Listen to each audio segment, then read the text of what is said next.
अहम खबर, जस्टिस मंसूर अली शाह और जस्टिस जमाल खान मंदोखेल ने इंतखाबात से मुताल्लिक खुद नोटिस का तफसीली फैसला जारी कर दिया। एक दफ़ा तश्कील दिए बेंच को तब्दील नहीं किया जा सकता, ताहम कोई जज केस को सुनने से माजरत ना कर ले, इख्तलाफी नोट में लिखा गया। इसी पर अपने नुमाइंदे अकील अफजल से। जी अकील, बताइएगा क्या कहा गया मजीद तफसीलन फैसले में?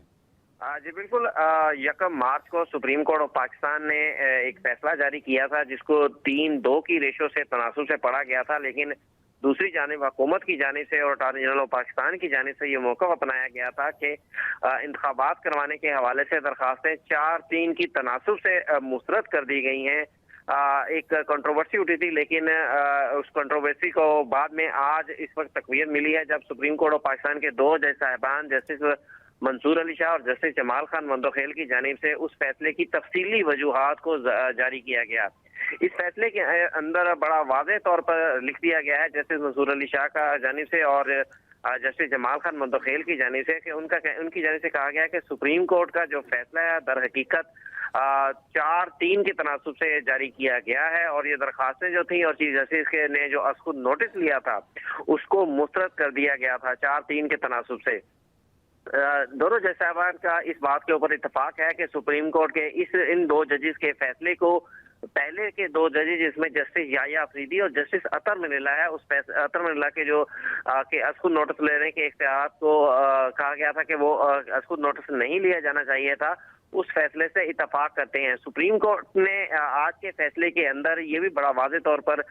दोनों जज साहबान ने इस चीज के ऊपर इत्तेफाक किया है कि जो चीफ जस्टिस ऑफ पाकिस्तान के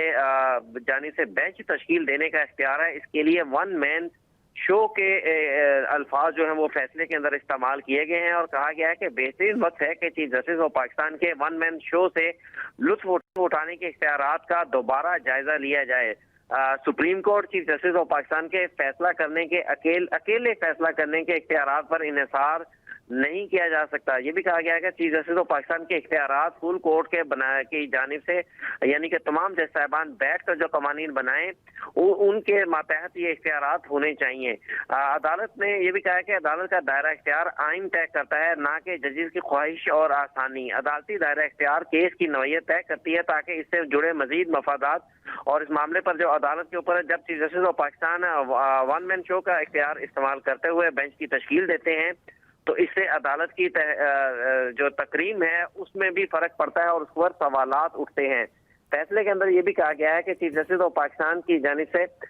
जो बेंच की तश्कील के इख्तियारात हैं उन पर भी सुप्रीम कोर्ट के फुल कोर्ट को यानी तमाम जज साहबान को बैठकर कवानीन बनाने चाहिए और उनका जायजा लिया जाना चाहिए। और जजेस को ये भी इस जो 4-3 की रेशो के हवाले से बेंच ने बड़ा वजाहत के हवाले से ये कहा है कि सुप्रीम कोर्ट के जब एक दफा बेंच तश्कील दे दिया जाए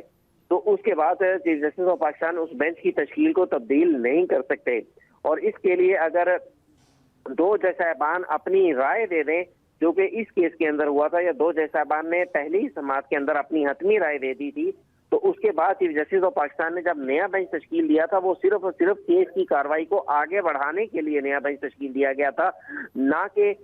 इसलिए नया बेंच तश्कील दिया गया था कि चीफ जस्टिस ऑफ पाकिस्तान ने अपना इख्तियार इस्तेमाल करते हुए नया बेंच तश्कील दिया था। ये दोनों जज साहबान के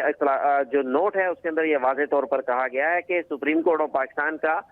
जो 1 मार्च का फैसला था जिससे ये उस टाइम नतीजा निकाला गया था और इलेक्शन कमीशन ने उसके ऊपर एक शेड्यूल भी जारी कर दिया था, तो वो आज उस शेड्यूल को जो जारी करने का अमल था उसके हवाले से भी सुप्रीम कोर्ट ऑफ पाकिस्तान का ये जो आज का फैसला है अगर इसको देखें इन 2 जज साहबान की जो राय है उसको देखने के बाद ये चीज क्लियर हो जाती है कि सुप्रीम कोर्ट का जो फैसला है वो 4-3 की रेशो से था। जी, यानी उस फैसले को अकील जो ये बयान वजीर कानून की जानिब से भी दिया गया था जब ये फैसला आया कि 4/3 के तनासुब से हम इस फैसले को मानते हैं, तो क्या अब इस चीज़ पर मोहर लग चुकी है कि फैसला उसी तरह माना जाएगा?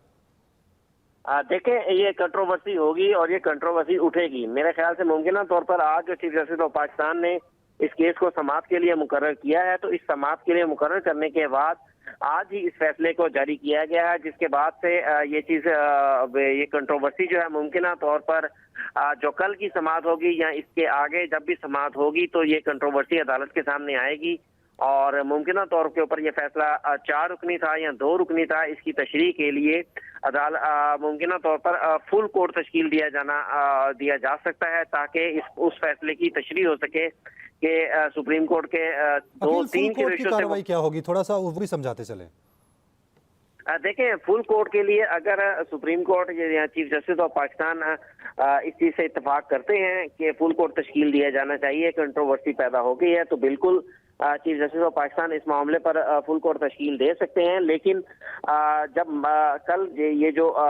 इंतखाबात के हवाले से जो 184(3) की जो पाकिस्तान तहरीक इंसाफ की दरख्वास्त है, उसको कल भी समाअत के लिए मुकर्रर किया गया है। कल तक तमाम फरीक़ों से जवाब मांगे गए हैं। मुमकिन तौर के ऊपर अगर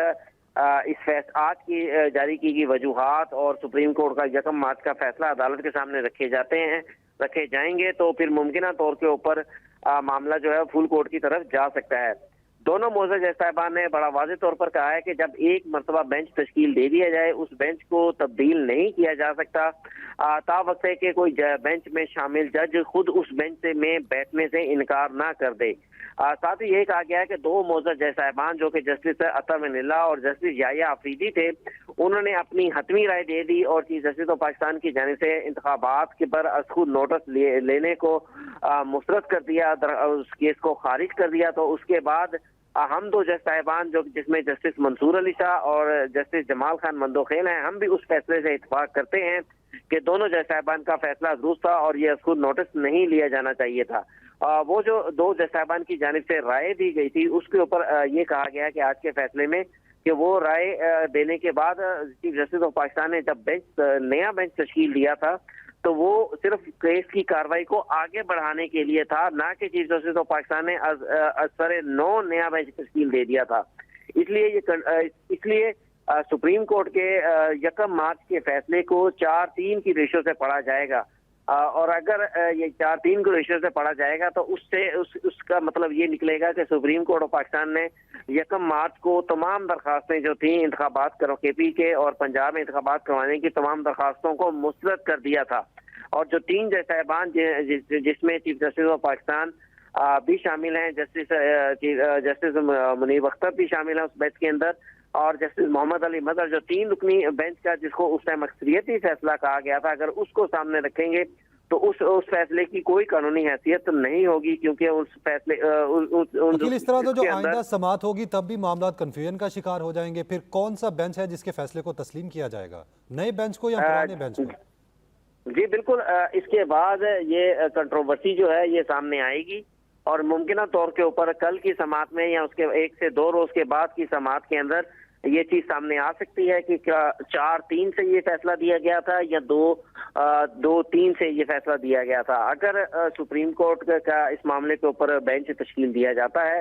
तो मुमकिन तौर के ऊपर फुल कोर्ट या वही 7 रुकनी लार्जर बेंच जो है वो इस चीज का फैसला कर सकता है कि सुप्रीम कोर्ट का फैसला 4-3 से था या 2-3।